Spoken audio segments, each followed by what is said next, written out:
Start with Boris Johnson dominating the news after that. Well, it's more than 3 hours, wasn't it? That grilling by MPs. Well, with me now, ITV News UK editor Paul Brand, whose reports exposed the Partygate scandal. You were there in the room. So, Paul, if this was a game of football, what do you think the score was?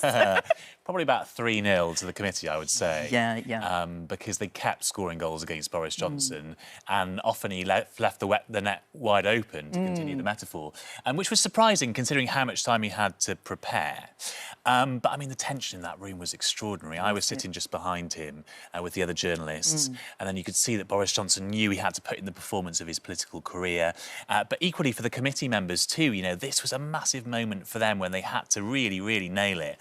And then just behind Boris Johnson on the other side of the room were some of his supporters, a dozen or so MPs, like Jacob Rees-Mogg, who people know, and Michael Fabricant, another name that people might know. And they were almost jeering at the end, kind of like chipping in. It was like this sort of like medieval court of public opinion. You thought people would start throwing tomatoes or something right at the end, but it was civilised, thankfully. But yeah, what an extraordinary moment. It was, and he did get grumpy and tetchy and on the verge of losing his temper. And you could see behind him the lawyers getting very twitchy as well, thinking, shush, just rein it in. You know, don't lose your temper. Yeah, because that's who you can see actually sitting behind him here is the lawyers. There's a lot of whispering and the suited and booted ones are the lawyers.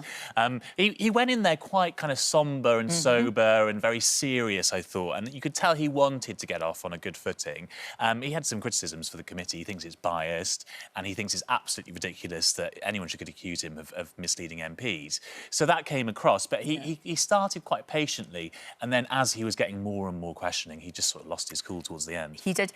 Interestingly, and I know it's not got anything really to do with what was going on, but it sort of does.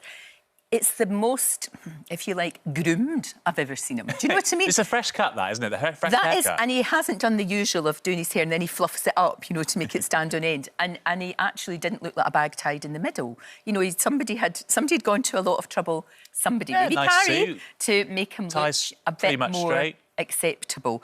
But what do you think? What happens now? Where do we go from here? So the committee now has to come up with its decision. It might take a bit more evidence still. Probably not like this. We're not going to see more people on camera, I don't think. But they might have a bit more written evidence. And then they have to come to a conclusion. And what they're asking themselves is, did he knowingly or recklessly mislead MPs? So not just did he mislead them, but did he do it with some kind of intent?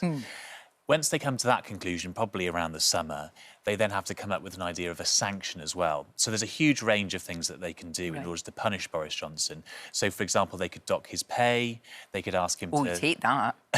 Well, I mean, he's earning about £1 million per speech at the moment, so I don't think he's going to worry too much about a dock to his MP's salary. He might have to put in a written apology, but the much more difficult thing for him will be if he gets suspended from the House of Commons, particularly if he's suspended for more than 10 days, because that then could lead to a by-election and he could actually lose his seat. Right. Do you think, I mean, he is the comeback kid. I mean, if that happens, would there be any way that he could come back to politics or to public life in any way? Not in the short term. If he loses his seat, he can't become Prime Minister, because the rules say in order to become leader of the Conservative Party, you've got to be an MP. Of course. So he just can't get that. He can't come back to Downing Street that way, unless, obviously, later he found another seat and came back that way. Right, quite a motley crew. You talked about the people who are supporting him. They're quite a ragbag of eccentrics, some of them. Well, I think what was interesting yesterday is there was a lot of talk, particularly back in the autumn last year when Liz Truss resigned, that Boris Johnson might find a way back to number 10. And at that time, there were about 100 MPs who were willing to support him and his bid for leadership. Whereas this time, it really did dwindle down to just a couple of dozen. So it wasn't just this going on yesterday. There was also that Brexit vote, wasn't there? Yes. And Boris Johnson voted against Rishi Sunak's latest Brexit deal. And only a couple of dozen or so MPs followed his lead on that. So it does feel as though he's gone from kind of 100 down to about 25 MPs who still think he's got a chance. It's interesting, isn't it? Because Jacob Rees-Mogg said that he won in the court of public opinion. I don't know how he managed to get that information or where he's got it from, or whether I don't know. Has he, though? Do you think he's still got support amongst sort of Tory voters in the country? Do you think he has? Definitely, there is still a big pool of support for him in the country. There are still people who believe that he is the best leader that the Conservative Party ever had. You know, and he does have his strengths. He's an amazing orator. He's an amazing speaker. He gets people out on the streets taking selfies. You know, quite frankly, I haven't seen another politician get people out in quite the same way. So you do have to give him credit for that. And there are people, particularly in Conservative Party memberships, that feel as though actually it was a mistake to get rid of Boris Johnson. And so Jacob Rees-Mogg is probably getting letters from them and emails from them saying, bring him back. So that's where he's getting his information from. Interesting, isn't it? It's quite fascinating. And a good day yesterday for Rishi Sunak. You talked about the fact that the rebellion that never was, you know, that it didn't happen. Yeah. Also, it was a good day for him to talk about his tax returns because it was kind of buried, but it wasn't really, because all the journalists were looking at it as well. But he had what you would say is a good day, I guess. Yeah, definitely a good day for Rishi Sunak, and a good couple of weeks, actually, I'd say, for him, to be fair. You know, he got that Brexit deal across the line, which was a massive achievement for him and something that other Prime Ministers hadn't managed to do quite anywhere near as easily as that. I mean, remember Theresa May and all those knife-edge votes and everything? Absolutely. Nothing like that yesterday, just a very small number of MPs voting against him.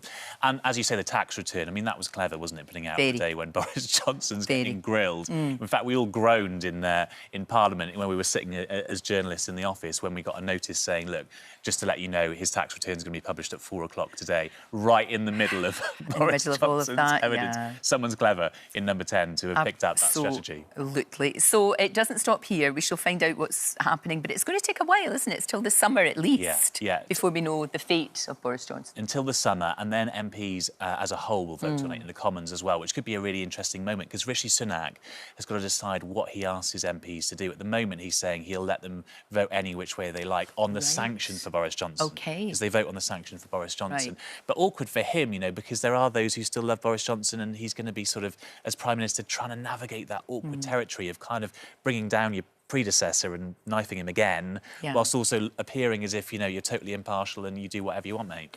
Ooh, that is a tightrope. Thank you, Paul, as always, for giving us all of the information, making it so easy to understand. Thank you so much.